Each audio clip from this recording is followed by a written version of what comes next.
Doctor A Sampath article 15 പ്രകാരമുള്ള അവകാശം ഉറപ്പാക്കുമെന്ന് പറയുന്നതിൽ തന്നെ CAA അണ്ടർസ്റ്റുഡ് ആണ്. അത് പ്രത്യേകം പറയേണ്ട കാര്യമില്ല. പിന്നീട് ഈ രാജ്യത്ത് ന്യൂനപക്ഷങ്ങൾ നേരിടുന്ന പ്രശ്നങ്ങൾ CAA എന്ന ഒറ്റ പേരിലേക്ക് ചുരുക്കാൻ കോൺഗ്രസ് ആഗ്രഹിക്കുന്നുമില്ല എന്നുള്ളതാണ് കോൺഗ്രസ് പറയുന്നത്. അപ്പോൾ പിന്നെ CPM ഈ വിഷയത്തിൽ കോൺഗ്രസ് CAAയിൽ മിണ്ടുന്നില്ല എന്ന് പറയുന്നതിൽ അർത്ഥമുണ്ടോ?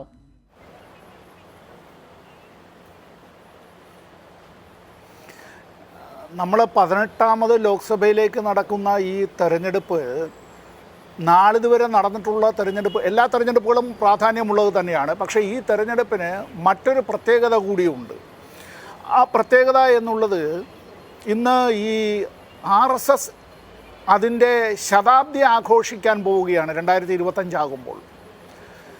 ഈ രാഷ്ട്രത്തിൻ്റെ ഭരണഘടനയെ തന്നെ തള്ളിപ്പറഞ്ഞവർ, ഈ രാഷ്ട്രത്തിൻ്റെ ഭരണഘടനയെ തന്നെ മാറ്റിയെഴുതണം എന്ന് പരസ്യമായി പ്രഖ്യാപിച്ചിട്ടുള്ളവർ, എല്ലാ സാമ്പത്തിക നീതിയും സാമൂഹിക നീതിയെയും വെല്ലുവിളിക്കുന്നവർ, ചാതുർവർണ്ണ വ്യവസ്ഥ അടിച്ചേൽപ്പിക്കുന്നതിന് വേണ്ടിയുള്ള എല്ലാ പരിശ്രമവും നടത്തുന്നവർ, അവർ ഇപ്പോൾ ഭരണകൂടത്തിൻ്റെ മുഖ്യസ്ഥാനത്തേക്ക്, കേന്ദ്രസ്ഥാനത്തേക്ക്, സെൻട്രൽ സ്റ്റേജിലേക്ക് വന്നു കഴിഞ്ഞു.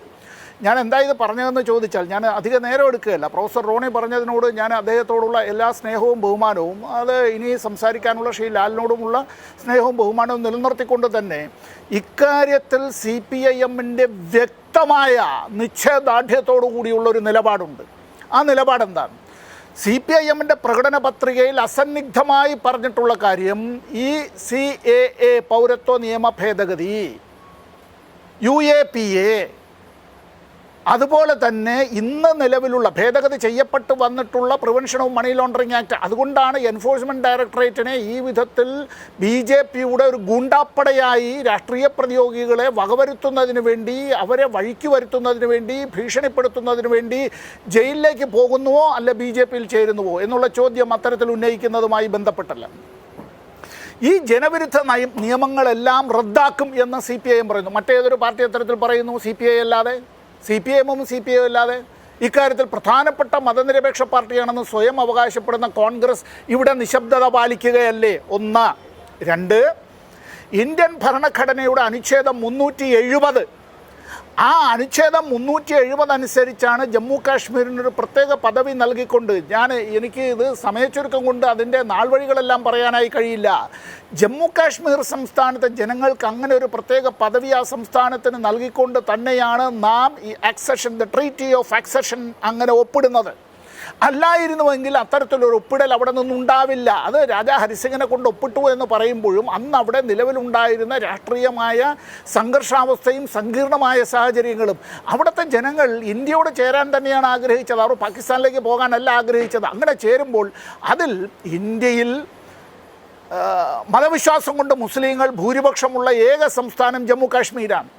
ആർട്ടിക്കിൾ 370 റദ്ദാക്കുന്നതുമായി ബന്ധപ്പെട്ട് ആ മുസ്ലിങ്ങൾക്ക് മാത്രമല്ല, അവിടുത്തെ ഹിന്ദു വിഭാഗത്തിൽപ്പെട്ട, അവർ ബ്രാഹ്മണരാണ്, അവിടുത്തെ പണ്ഡിറ്റുകൾ എന്ന് വിശേഷിപ്പിക്കുന്നവർ, അവരടക്കം ആർട്ടിക്കിൾ 370 റദ്ദാക്കിയതിനെതിരാണ്. കാരണം എന്താണ്? ഇന്ത്യയുടെ മറ്റു ഭാഗങ്ങളിൽ നിന്ന് നിരവധി കോർപ്പറേറ്റുകൾക്കും വലിയ സമ്പന്നർക്കുമെല്ലാം അവിടെ ആ ഭൂമിയും അവരുടെ സമ്പത്തും കൈയടക്കാനായി പുതുതായി അവസരങ്ങൾ ലഭിക്കുകയാണ്. നമ്മൾ ആൻഡമാൻ നിക്കോബറിലടക്കം പുറത്തു നിന്നുള്ള ഇന്ത്യക്കാർക്ക് അവിടെ ഭൂമിയും വസ്തുവകകളും സമ്പാദിക്കുന്നതിനെല്ലാം നിയന്ത്രണങ്ങളുണ്ട്.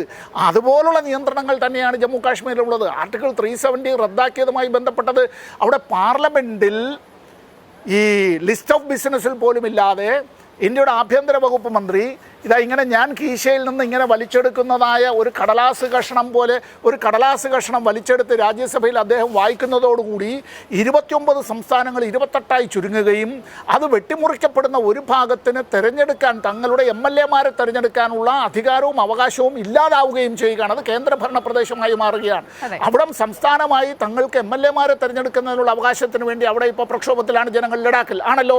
ഇപ്പുറത്ത് MLAമാരെ അവർ എപ്പോഴാണ് തിരഞ്ഞെടുപ്പ് നടത്തുക ജമ്മു കാശ്മീരിൽ? അപ്പോൾ ഇത്തരം കാര്യങ്ങളെ സംബന്ധിച്ച് ഈ BJP എടുത്തിട്ടുള്ള നിലപാട്, ആ നിലപാട് തെറ്റാണ്. അത് ഭരണഘടനാ വിരുദ്ധമാണ്, അത് മതനിരപേക്ഷ വിരുദ്ധമാണ്, അത് ജനദ്രോഹപരമാണ്.